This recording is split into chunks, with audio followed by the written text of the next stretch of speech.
My wife cheated and disappeared without warning. But when her new boyfriend mocked me over the phone, I quietly revealed the house was only in my name, and that was just the beginning of her downfall. The old Charleston house groaned under the weight of its 100 years as Ethan stirred awake. The silence was wrong, sharp, like a blade slicing through the usual hum of morning. No coffee pot gurgled downstairs. No soft clatter of Claire's routine echoed up the oak staircase. Just the hush of a home holding its breath. He blinked against the dawn creeping through the lace curtains, casting frail patterns on the worn floorboards. They creaked under his bare feet as he swung out of bed, the chill of the wood biting his soles. The air felt heavy, laced with the scent of aged plaster and yesterday's rain. Ethan rubbed his eyes, expecting to hear Claire's familiar shuffle in the kitchen, her humming as she coaxed the ancient stove to life. Nothing. His gaze drifted to her side of the bed. The pillow sat untouched, no dent from her head, no rumple in the quilt. A prickle crawled up his neck. He padded to the closet, the floor protesting each step. The door hung ajar, and inside, her half was a ghost town. Hangers swayed empty, her dresses gone, her sweaters vanished, her favorite boots, the ones she'd worn to every oyster roast, were missing from their usual spot by the door. Her navy coat, always slung over the armchair, was nowhere. Ethan's breath hitched. He crossed to the dresser, yanking open her drawer. Socks, scarves, a lone hair tie scattered like leftovers. No note, no explanation, just absence, stark and final. He stood there, the silence screaming louder than any argument they'd ever had. The house, with its chipped paint and sagging porch, seemed to lean in, waiting for him to move, to react, to understand. He didn't. Not yet. The morning light grew sharper, slicing through the fog in his head. He wandered downstairs, each step a question mark. The kitchen was pristine, no mug in the sink, no crumbs on the counter. Her recipe book, dog-eared and stained, sat closed on the shelf. Ethan's fingers grazed it, then pulled back. He checked the living room, the parlor, even the cramped laundry nook. Every corner mocked him with her absence. Outside, the azaleas drooped under dew, their pink petals indifferent. He glanced at the driveway. Her car was still there, wasn't it? He couldn't remember. His heart thudded as he pushed open the front door, the hinges whining. The gravel path stared back, empty. No tire marks, no sign. Back inside, he sank onto the couch, the springs creaking under him. His phone sat heavy in his hand. He dialed her number, the ringtone droning into voicemail. "Claire, it's me. Where are you?" His voice cracked, too loud in the quiet. He texted, thumbs clumsy. "Hey, you okay? Where'd you go?" The message hung, undelivered. The house watched him, its silence a mirror to the hole opening in his chest. She was gone, and she hadn't even said goodbye. Ethan sat frozen on the couch, the phone still warm in his hand, Claire's unanswered voicemail a ghost in his ear. The silence of the Charleston house pressed harder now, like a weight on his chest. He shook his head, forcing his legs to move. She couldn't just be gone, not like this.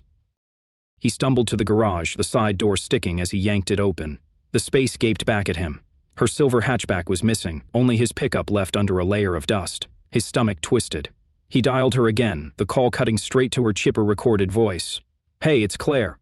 Leave a message." He didn't. Instead, he texted again. "Claire, please, just tell me you're okay." The words stared back undelivered, a gray checkmark mocking him. Back inside, he paced the kitchen, the old linoleum cool under his feet. Maybe she'd gone to her sister's in Savannah. Yeah, that made sense. She'd done it before, impulsive road trips when things got tense. He grabbed his keys, then stopped. Her sister hadn't called. No one had. And the closet? Those empty hangers. Didn't scream weekend getaway. Ethan drove anyway, the truck rattling down Meeting Street. He checked her favorite spots, the coffee shop with the mismatched mugs, the bookstore where she'd linger over poetry, the park where they'd walked Max before he passed. Nothing, no trace of her. Baristas shrugged. Clerks shook their heads. The park's benches sat empty under moss-draped oaks. By noon, he was back home, the house no kinder than before. He sank into a dining chair, staring at the table where they'd shared takeout and arguments. Denial curdled into something sharper. Fear, maybe, or the edge of truth he didn't want to touch. She wouldn't leave like this. Would she? They'd had rough patches, her late nights at the gallery, his endless consulting calls. But abandonment? That wasn't Claire. Or so he'd thought. He scrolled through his phone, rereading old texts. Her last message from 2 days ago. Picking up wine. Need anything. So normal. So her. Now, nothing. He called her best friend Tara, who answered with a sleepy hello. When he explained, her pause was too long. I haven't heard from her, Ethan. I'm sure she's fine. The lie in her voice stung worse than the silence. Afternoon bled into evening. Ethan wandered the house, opening drawers, checking shelves, as if she'd hidden a clue in plain sight. Upstairs, her jewelry box sat untouched, except for the silver bracelet he'd given her on their 5th anniversary. Gone. His throat tightened. He poured a whiskey, the burn doing nothing to quiet the spiral in his head. She'd left him. The thought landed like a stone, heavy and final. He curled up on the couch, the house creaking around him, and let the fear take over. For the first time in years, Ethan cried, the sounds swallowed by the silence she'd left behind.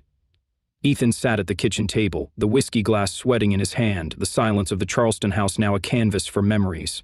The empty closet, the missing car, they clawed at him, but it was the past that cut deeper.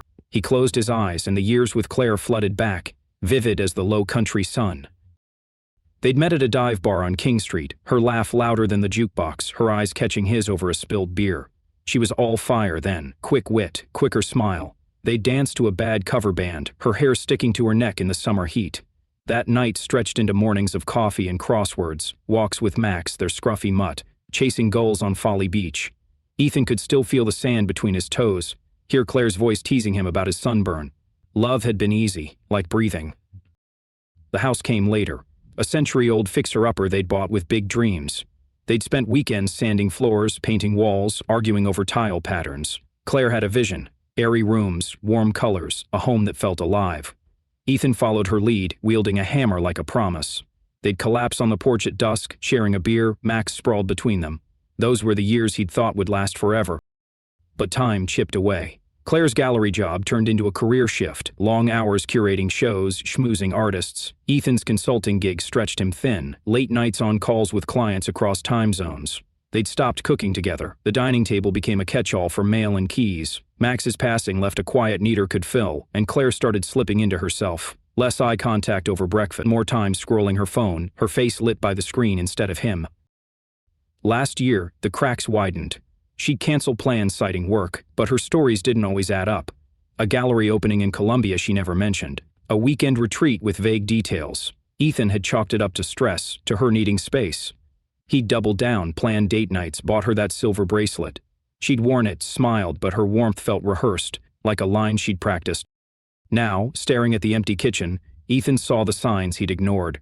The way she'd linger at the door, keys in hand, as if itching to leave. The half-packed boxes in the attic he'd assumed were for decluttering. Had she been planning this?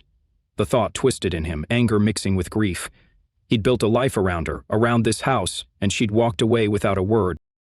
He drained the whiskey, the burn grounding him. The house creaked, a reminder of what still stood. Their marriage wasn't perfect, but it was theirs, or so he'd believed. Now, with her gone, Ethan wondered if he'd ever known her at all. The Charleston house became Ethan's cage, its silence a relentless captor. 2 weeks had passed since Claire vanished, and each day carved him hollower. He wandered the creaking halls, a ghost in his own life, the absence of her laughter louder than any sound. Sleep fled him, the bed felt too wide, her pillow still untouched. He'd taken to the couch, where the springs dug into his back, a penance for not seeing this coming. Mornings blurred into nights. Ethan stopped shaving, his reflection a stranger with shadowed eyes and a beard that itched. Food lost its pull. Cereal went soggy. Takeout congealed in cartons. The fridge held only beer and Claire's half-eaten yogurt, its expiration date a cruel marker of time. He'd sit at the kitchen table, staring at her recipe book, wondering if she'd ever meant to cook those meals again. Friends tried to break through. Tara brought casseroles, her pity sharp behind her smile. She'll come back, Ethan. She's just figuring things out. He nodded, but her words rang empty, like coins in a dry well. His buddy Nate dragged him to a bar where the noise grated and the beer tasted flat. "You gotta move, man," Nate said, clapping his shoulder. Ethan stared at the game on the TV, seeing nothing. He started journaling, a therapist's suggestion from a single session he'd barely endured. The notebook filled with fragments. Why didn't she say anything? Was I that blind? The pen shaking in his grip. It helped, sometimes, to spill the chaos onto paper, but it didn't answer the ache. He checked his phone obsessively, hoping for a text, a call, anything. Her number stayed silent, her social media a void. One night he found her accounts gone, deactivated, erased, like she'd never existed. The discovery hit like a punch, leaving him gasping on the porch, the low country air thick in his lungs. The house mocked him with memories, the living room where they'd danced to old records, the backyard where Max had chased fireflies. Ethan avoided the attic, where her half-packed boxes waited, proof of a plan he hadn't seen. He'd climb the stairs only to check the closet again, as if her clothes might reappear, as if this was all a mistake. By the second week, despair hardened into something else. Numbness, maybe, or the edge of resolve. He sat on the floor, back against the couch, flipping through photos on his phone. Their wedding, her smile wide under the veil, a camping trip, her hair wild in the wind. The last photo, from 3 months ago, Claire at the gallery, her eyes elsewhere, already leaving him. He closed the app, the screen dark. The silence wasn't just her absence anymore. It was his life now, and he didn't know how to fill it. But somewhere, deep down, a spark flickered. He wasn't ready to die here, in this house, in this pain. Not yet. Ethan's days had blurred into a gray haze, the Charleston house a tomb of routine. Coffee, journal, silence. 2 weeks of nothing had worn him thin, his hope fraying like the rug under his feet. He sat on the couch staring at his phone, its blank screen a daily taunt. Then it rang, an unknown number slicing through the quiet. He hesitated, thumb hovering. Spam calls were common, but something about the timing, late afternoon, the house heavy with dusk, made his pulse quicken. He answered, voice rough from disuse. Hello?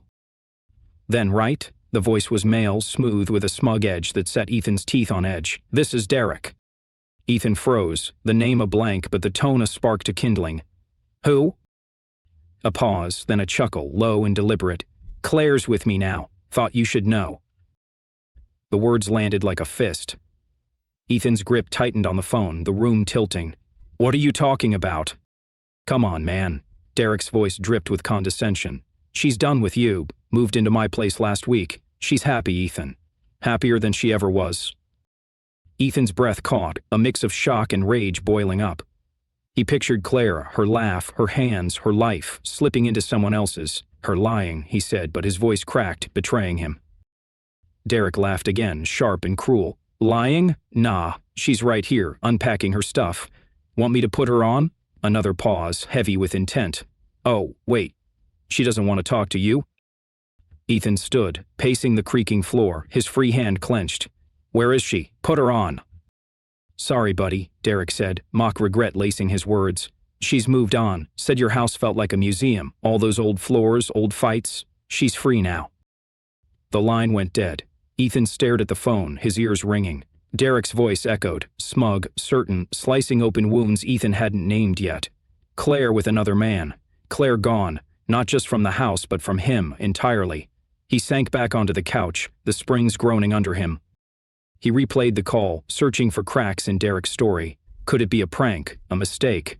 But the details, her happiness, the house as a museum, felt too precise, too much like truths she might have shared. His chest tightened, anger surging over grief. He wanted to call back, demand answers, but the number sat cold in his call log, a challenge he wasn't ready to face. Instead, he poured a whiskey, the glass trembling in his hand. The silence of the house felt different now, not empty but hostile, like it was siding with her.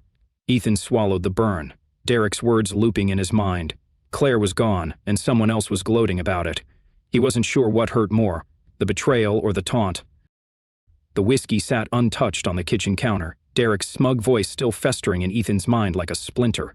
The Charleston house with its creaking floors and heavy air felt less like a prison now, more like a battlefield. Claire had left him, and Derek had rubbed salt in the wound. But Ethan wasn't done. Not yet. Rage sparked something he hadn't felt in weeks, clarity. He paced the living room, the old rug muffling his steps, and let the pieces fall into place. The house, the mortgage, the deed. They'd bought it together, but he'd handled the paperwork. Claire had been too busy with her gallery shows, waving off the details with a smile.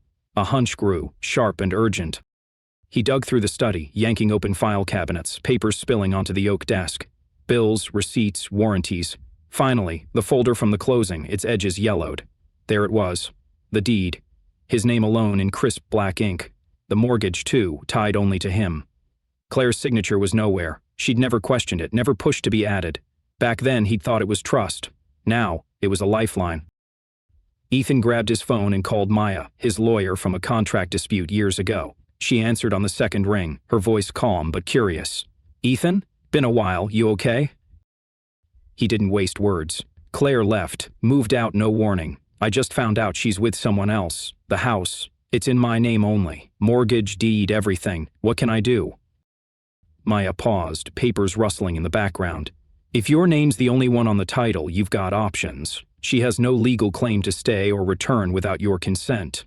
You could serve an eviction notice if she tries to come back, or protect your assets now. Any shared accounts? Ethan's mind raced. Joint checking, but I can handle that. She didn't take much, just her clothes, some jewelry. Good. Freeze the accounts today. Change the locks too, just in case. I'll draft a plan to secure the property, make sure she can't pull anything. You sure about this? Dead sure. His voice was steel, the first time in weeks he'd felt solid. By noon, Ethan was at the bank, closing their joint account, moving his money to a new one. The teller's polite smile didn't hide her curiosity, but Ethan didn't care. Back home, he called a locksmith, watching as the old brass knobs were swapped for gleaming new ones. Each turn of the key felt like a line drawn in the sand. He sat on the porch as the sun dipped, Maya's email open on his phone. Legal steps, timelines, a checklist. Rage had fueled him, but now purpose took over. Claire had walked away. Derek had taunted him, but this house was his, and he'd fight to keep it. Ethan stood on the porch of the Charleston house, the new locks gleaming under the morning light. The past week had been a blur of action. Bank accounts secured, lawyer consultations, a plan set in stone. Maya had worked fast, drafting a 30-day eviction notice for Claire and Derek, even though Claire had already left.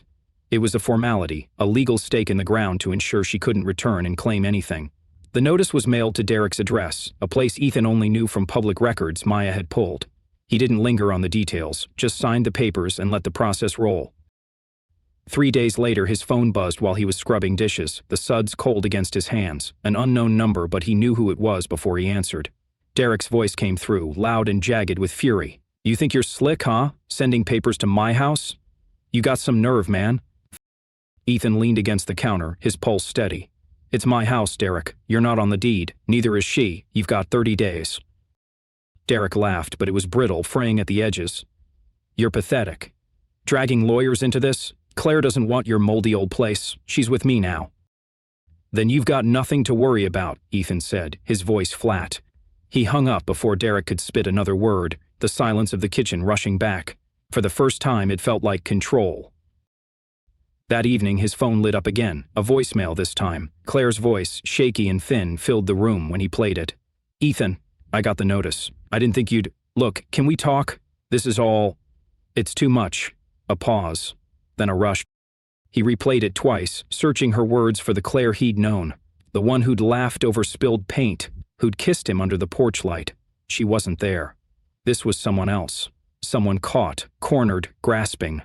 He deleted the message, his thumb steady. Sorry didn't undo the empty closet, the missing car, Derek's taunts. Ethan poured a coffee and sat at the dining table, the house creaking softly around him.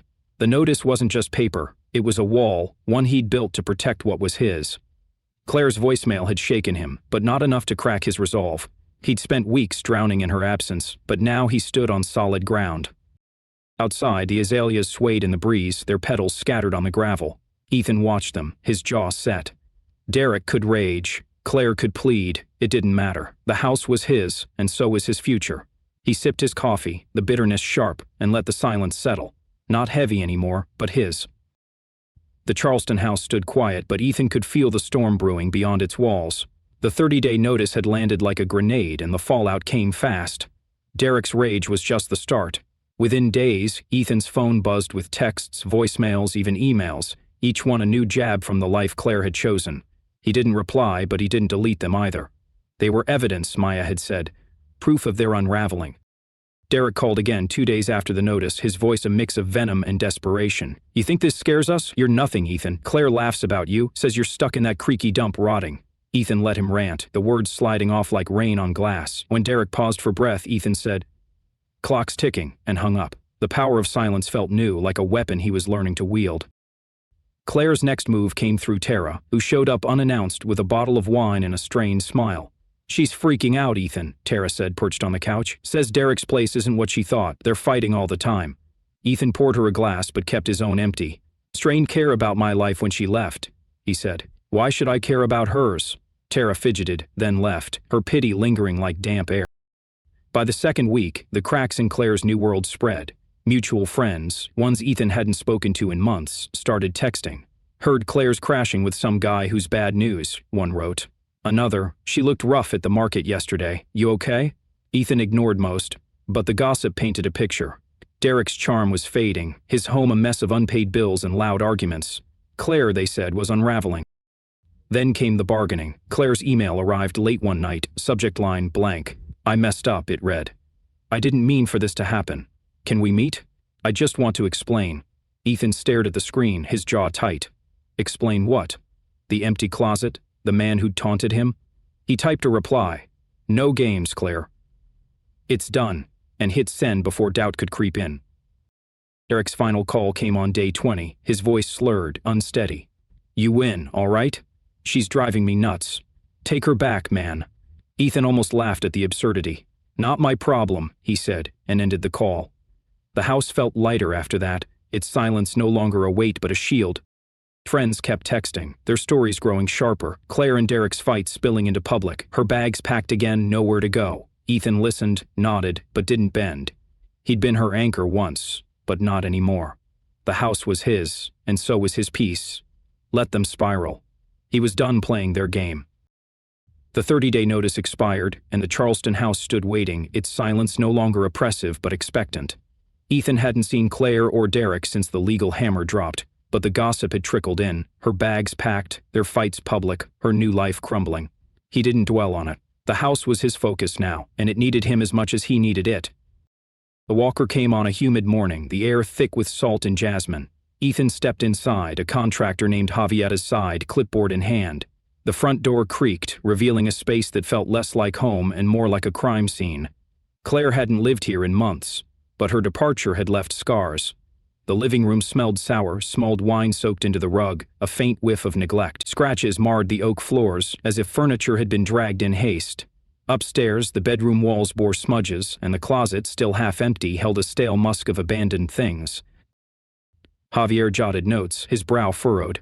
Looks like they didn't care much leaving, he said, tapping a cracked baseboard. Ethan nodded, his jaw tight. The damage wasn't just physical, it was personal, a final jab from Claire's exit. The kitchen, where they'd once danced to jazz, had greasy fingerprints on the cabinets. The backyard, Max's old domain, was overgrown, weeds choking the azaleas. Fixable, Ethan asked, voice steady despite the knot in his chest. Javier grinned. Oh yeah, we'll gut the bad, keep the bones. This place has good ones. The renovations began the next week. Ethan threw himself into the work, not just signing checks, but picking up a hammer, tearing out the stained rug himself. Contractors swarmed, new floors went down, rich walnut to replace the scratched oak. Walls got fresh paint, a soft blue Claire had always vetoed. The kitchen saw new cabinets, sleek and modern, erasing her fingerprints. Every choice was Ethan's, each nail a step toward reclaiming the space. He lingered in the evenings, watching the house transform. The sour smell faded, replaced by sawdust and varnish. The backyard bloomed again, azaleas freed from weeds, a new stone path winding through. Upstairs, he turned Claire's old office into a study, shelves lined with his books, a chair for late-night reading. The bedroom got a new bed, no ghosts in its frame. As the final touches went in, curtains, lights, a rebuilt porch swing, Ethan felt the house breathe again. It wasn't just repairs, it was rebirth. The creaks were softer now, the silence warm. He stood in the living room, Javier's crew gone, and ran his hand along the smooth banister. The house wasn't hers anymore. It was his. Built from the ashes of what she'd left. At dusk, he sat on the porch, a beer in hand, the low-country air cool. The house hummed behind him, alive with new purpose. So was he. The Charleston house glowed with new life, its fresh paint and polished floors a testament to Ethan's resolve. The renovations had closed one chapter, but the quiet evenings left room for another to begin. He wasn't the man who'd crumbled under Claire's absence anymore. The house was his anchor, but he needed more, something to fill the spaces beyond its walls. Ethan dusted off old passions first. Photography, a hobby he'd shelved during the grind of marriage, called him back. He dug out his camera, its weight familiar in his hands, and started wandering Charleston's streets. He captured the play of dawn on cobblestones, the twist of live oaks against the sky. Each click felt like reclaiming a piece of himself. A focus Claire's chaos had blurred. Kayaking followed, the Ashley River pulling him in on weekends. He joined a local group, their boats slicing through the marsh, egrets scattering overhead. The rhythm of paddling, dip, pull, glide, grounded him.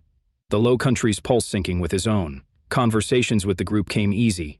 Weather, tides, the occasional ghost story about haunted plantations. No one prized about his past, and he liked it that way. One morning at a riverside coffee shop he met Lily. She was behind the counter, her apron smudged with flour, her dark hair tied back in a messy bun. "You're with the kayak crew, right?" she asked, sliding his coffee over. Her smile was warm, unforced, and when he nodded, she added, "I paddle too, just joined last week." They chatted, tidied, then headed back to the restaurant. Lily showed up at the next kayak meet, her boat a battered red thing she'd nicknamed the Tomato. She was quick to laugh, her humor sharp but kind, and she quoted poets between strokes. Frost, Whitman, sometimes her own lines scribbled in a notebook. Ethan found himself watching her, not with the ache he'd once carried for Claire, but with curiosity. She was new, untainted by his past. He started hosting dinners at the house, the dining table no longer a graveyard of mail. Friends came, then kayak group folks, Lily among them. The kitchen hummed with chatter, plates of shrimp and grits passed around, wine glasses clinking. Lily lingered one night, helping him stack dishes, her sleeve brushing his as they laughed over a spilled fork.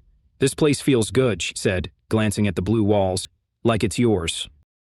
It was.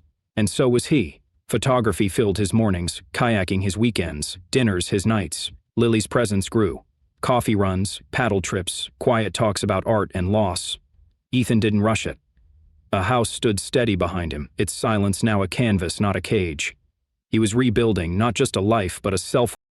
The Charleston house had become Ethan's sanctuary, its new walls and open windows a reflection of his steady climb back to himself. Months had passed since the renovations, since Lily's laugh had started echoing in the kitchen, since he'd felt whole again. Life was moving forward, and he carried it lightly now, like a camera slung over his shoulder. He stood in a downtown gallery one evening, the air buzzing with chatter and clinking glasses. A friend's photography show had drawn him out. His own prints were starting to gain notice, but tonight was about support, not spotlight. The room glowed with soft light, frames lining the walls, each image a story. Ethan sipped a beer, nodding at familiar faces, when a figure across the room stopped him cold. Claire. She stood by a portrait, her posture slouched, her auburn hair duller than he remembered. The dress she wore hung loose, and her eyes, once sharp with fire, carried a tired haze. She hadn't seen him yet, her gaze fixed on the photo, but Ethan's pulse quickened. He hadn't prepared for this. Not here. Not now. She turned, and their eyes met. For a second, time rewound the bar where they'd met, the porch they'd rebuilt. Then it snapped back. Claire hesitated, then walked over, her steps tentative, like she was crossing a minefield. "Ethan," she said, voice soft, almost swallowed by the crowd. "I didn't know you'd be here." He nodded, his grip tightening on the bottle. "Didn't expect you either." She fidgeted with her bracelet, not the one he'd given her. I've been meaning to reach out. I owe you an apology. For everything. Leaving like that, Derek, all of it." Her words came fast, rehearsed but fraying. "I was lost, you know. But I messed up. Bad." Ethan let her words hang, studying her. The Claire he'd loved was gone, replaced by this shadow. Regretful maybe, but still distant. "You did," he said, not cruelly, just true. "But I'm past it." Her face crumpled slightly, eyes searching his. "You look good. Happy. The house, I heard you fixed it up." A weak smile. "I always loved that place." "It's mine now," he said, the words a quiet boundary. "I made it what I needed." She nodded, swallowing hard. "Can we maybe talk sometime? Not to fix anything, just, I don't know, closure?" He shook his head, gentle but firm. "I've got my closure, Claire. I don't need more." She stood there, silent, then gave a small nod. "Okay, I get it." She stepped back, fading into the crowd, her silhouette smaller than he'd ever seen. Ethan turned back to the gallery wall, the photo sharp and alive. His chest felt steady, no ache, no anger, just peace. He finished his beer and rejoined the hum of the night, leaving Claire behind for good. Ethan sat on the porch of the Charleston house, the low-country sunset painting the sky in streaks of coral and gold. The air carried the tang of salt and marsh, a breeze rustling the azaleas he'd nursed back to life. The swing creaked under him, its rhythm steady, like a heartbeat he'd learned to trust again. The house stood behind him, its new walls and open windows a testament to survival, not just of wood and paint, but of himself. He held his camera, its weight familiar, a companion through the months that had reshaped him. The lens caught the horizon, the light bending over the oaks, and he snapped a shot, then another. Each click was a marker, a way to hold the moment without clinging to it. He'd spent too long trapped in the past, Claire's absence, Derek's taunts, the silence that had nearly swallowed him. Now, the present was enough. The journey hadn't been neat. There'd been nights when the house felt too big, when her ghost lingered in the creak of a floorboard. He'd journaled through the worst of it, spilling anger and grief onto pages now tucked away in a drawer. Therapy had helped, briefly. But it was the doing, renovating, kayak, photographing, that pulled him through. The house had been his mirror, broken, then rebuilt, stronger for it. Lily's laugh drifted from inside, where she was rinsing dishes after dinner. She'd become a quiet constant, not a replacement for Claire, but a presence all her own. Their talks, their paddle trips, the way she'd read him her poems under the porch light. They were threads in a new tapestry, one he was weaving with care. He didn't need to rush. The future wasn't a race. He thought of Claire's face at the gallery, tired and small, her apology a weight she'd carry alone. He'd felt no venom then, only distance. She was a chapter closed, her departure the spark that forced him to face himself. Resilience, he'd learned, wasn't loud or flashy. It was showing up, day after day, choosing to rebuild when collapse felt easier. Self-worth wasn't in her leaving or staying, but in how he'd chosen to stand. The sunset deepened, the sky bruising purple. Ethan raised the camera again, framing the horizon, the marsh, the oaks, the house's shadow stretching on. He pressed the shutter, capturing it all, the peace of now, the promise of tomorrow. The photo would join others on his walls, a gallery of moments that proved he was here, whole, alive. He set the camera down and leaned back, the swing swaying gently. The house hummed softly, its silence no longer empty but full of memory, of fight, of him. Ethan closed his eyes, the breeze cool on his skin, and let the world be still. This was his rebirth, and he was ready for whatever came next.